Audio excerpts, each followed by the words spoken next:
वैदिक संदेश में भी जब हम लोग ये पढ़ते हैं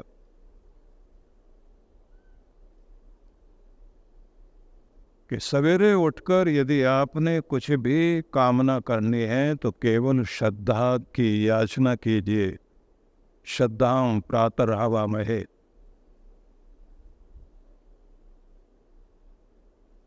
सवेरे श्रद्धा को आह्वान करें, मतलब आपका घर टिकेगा प्रेम से, भक्ति टिकेगी श्रद्धा से। देश का गौरव जब आपके हृदय में होगा तो देशभक्ति टिकेगी।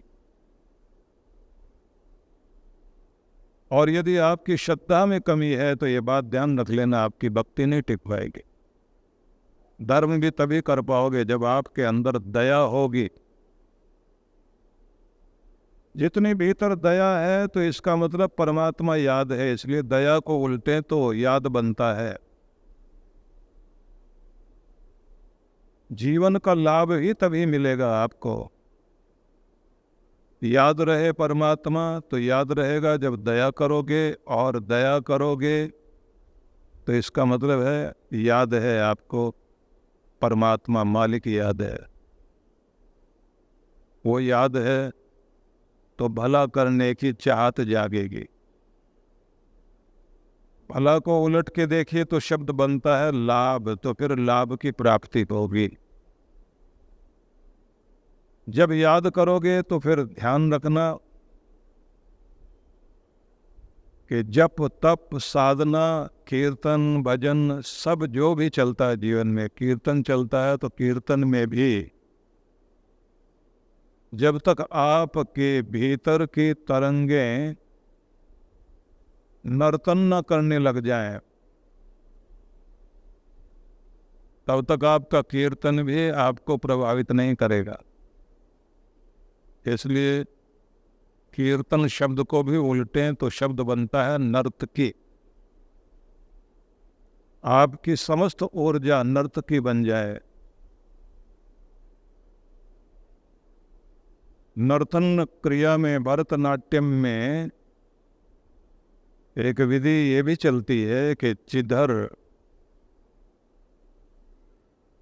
भाव भंगिमाएं जाएं तो हाथ भी उधर जाएं, कदम भी उसी तरह चलें। तो जिसका ध्यान उसी के अनुसार फिर आपके क्रियाकलाप भी हो जाए। तो जैसे जैसे आपके जीवन में श्रद्धा आती है तो ये श्रद्धावान लभते ज्ञानम तत्पर संयतेन्द्रियः। ज्ञान की प्राप्ति भी श्रद्धा के द्वारा होगी। वेदों में कहा श्रद्धया विंदते वसु। समस्त प्रकार की समृद्धि भी श्रद्धा से ही प्राप्त हो। तो इसलिए एक बिंदु ये बड़ा महत्वपूर्ण है कि आप सवेरे जागृत होकर जैसे अपने भीतर की ऊर्जा को बढ़ाते हैं, वैसे ही आप अपने भीतर की श्रद्धा को जागृत करें। अब प्रश्न उठेगा कि ये प्रेम श्रद्धा ये कैसे हम बढ़ा लें?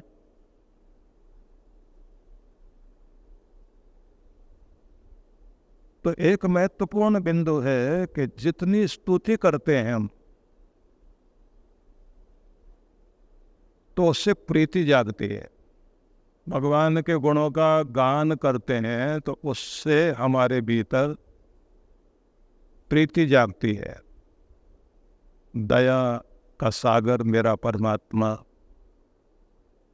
अंतर्यामी है, सब कुछ जानता है, फिर भी मुझे प्रेम करता है। कहाँ कहाँ कैसे कैसे दया करके उसने मुझे मेरे कर्मों के अनुसार मेरे सामने न जाने कितने तरह के कष्ट बाधाएं विघ्न आ गए, लेकिन एक रूप परमात्मा का माँ वाला रूप भी है। जब वो दया स्वरूप में हमारे ऊपर दया करता है, उसकी दया के कारण हम किस किस तरह से कैसे कैसे सुरक्षित होते हैं जैसे जैसे आप ये सब याद करेंगे, गुणगान करेंगे और उस पर चिंतन करेंगे, उसके गुणों के बारे में बोलते जाएंगे, तो आपके भीतर ये स्तुति करने से, गुणों की स्तुति करने से प्रेम जागता है। ऐसे भगवान की उन सभी कृपाओं को, उसके संकट मोचक रूप को याद कीजिए, दुख त्राता रूप को याद कीजिए, तो आपके भीतर अपने आप श्रद्धा जागेगी। जिसकी दुनिया में आप रहते हो, जिसके कारण ये हृदय धड़क रहा है, जिसके कारण ये श्वास चल रहे हैं, जिसके कारण ये हमारी आंखों में ज्योति है, जिसके कारण ये सब कुछ प्राप्त है हमें, उस दाता के प्रति जैसे आपका ध्यान जाएगा, वो ध्यान जाते आपके मन में प्रेम और श्रद्धा जागृत होगी। इस श्रद्धा भावना को हर दिन बढ़ाना चाहिए। ये जितनी जितनी बढ़ेगी उतनी उतनी आपकी भक्ति भी बढ़ेगी। इसलिए ये बात जरूर ध्यान में रख लीजिए कि श्रद्धा, प्रेम ये बढ़े और इसी से बढ़े विश्वास।